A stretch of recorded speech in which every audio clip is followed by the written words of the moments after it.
the coronation.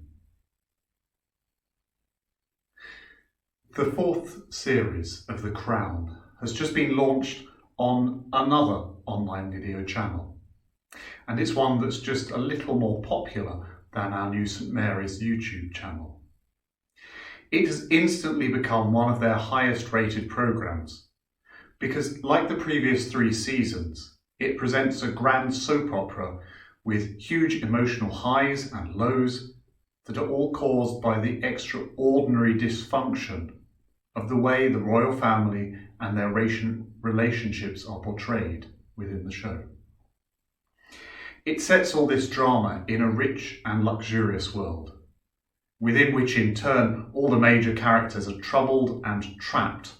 by an uncomfortable sense of obligation, duty, and often also by a strong element of mutual loathing. These, as much as the glittering costumes and extraordinary sets, are revealed to be the real trappings of power for the royal family that The Crown focuses on. One of the earliest episodes of The Crown, Smoke and Mirrors, drew out the painful inconsistencies between the demands of duty and the attraction of a hollow sort of pageantry gathered around the royals. This was the episode that depicted the Queen's coronation, and every historic detail of that ceremony, as well as a few creative embellishments. As the Queen was anointed with holy oil, called chrism, she was being prepared to enter into a role that combined the power of this world with the aspirations of a heavenly kingdom. As she ascended to King Edward's chair and bore the weight of the crown made for Charles II upon her head, she was symbolically ascending to as close an image of glory as those who designed the ceremony and the later screenwriters of The Crown could imagine. Her understanding of the coronation was that its grandeur was a reflection of the state's common commitment to a good and godly public life, and that it was that commitment, just as much as a person, being enthroned in Westminster Abbey. But undercutting the idealism of the Queen's own understanding of the occasion, which she saw as so essential to the deep magic of the monarchy within the British state, The Crown brings in the voice of her uncle, the actor playing the Duke of Windsor, to decry it as mere myth-making and illusion instead of a true glory. Something that represented only how we would like to see our rulers, and only how we perceive ourselves as a nation. There is the accusation that the enthronement of the Queen is just the thin layer of gilding that conceals a far grimmer reality. A reality of personal struggles, of fractured relationships, of emotional distance and disinterest, of industrial unrest, of national tragedy, all present yet distracted from within the orbit of the Crown. The seating of the Son of Man in glory, in a far greater glory than that depicted in The Crown or even at the coronation in 1953, provides a theme for Jesus' words to his followers and friends in our gospel reading today. And instead of extras pretending to be dukes or earls, or even real dukes and earls, the Son of Man's throne, surrounded by angels, will draw all nations by its glory. The way Matthew represents Jesus' words echo the image of the breaking in of God's glory through the Son of Man in the books of Daniel and Enoch, where that figure ascends to the heavens and is before God as a deliverer of his people. And they're echoed in turn by Revelation, which meditates upon just how glorious the throne might be as it descends from heaven, in order to allow the one seated there to judge the earth. But sheer magnificence or power of judgment is not the main theme of Jesus' life and teaching, or of the way he talks of the glory of the Son of Man here. It is really of a kingdom that is undivided,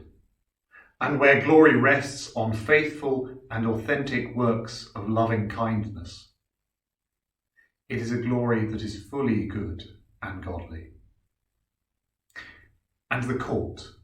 and the inheritors of the kingdom over which the Son of Man is enthroned, they're even less like the courtiers and the extended royal family in the crown. The kingdom, Jesus says, is not passed on by primogeniture,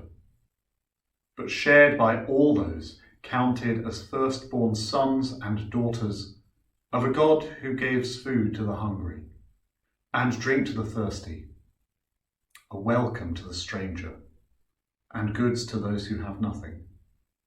care to the sick, and who brings their own presents to those in prison. For those who are hungry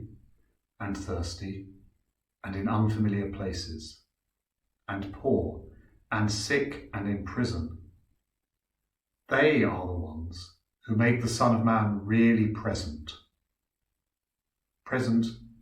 alongside his sheep, present with them as a shepherd king, present in their needs,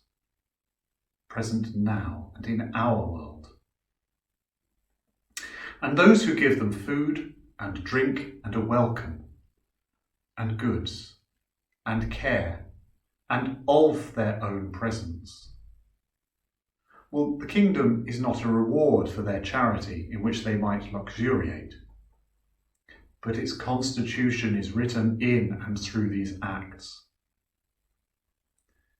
For Christ our King is one whose identity is to be discovered in the glory of being bound in service to those who are hungry and thirsty and in unfamiliar places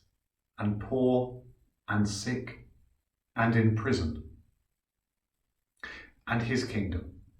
our kingdom now too, is one which lies in us, learning to live as a whole people who seek to allow other people to become whole, as people who learn how to share our food and drink and a welcome and our goods and care and our own presence in the name of Christ's presence. Christ our King is one who comes in that glory of charity and justice for those who are disadvantaged, but who made his royal progress next into Jerusalem, meek and riding on an ass, rather than in the gold state coach of the Queen's coronation. Christ our King is one who next will be enthroned upon the cross, bearing on himself the humiliation of kings and princes, empires, and the rule of violence, and eventually dethroning the rule of such cruelty itself. Christ our King is the one who talks of the shock we will know at his coming in glory, to make that ordering of this nation and every other kingdom a fulfilled reality, where charity, companionship, self-giving service, healing, and justice will be enthroned as he is at the centre of our common lives.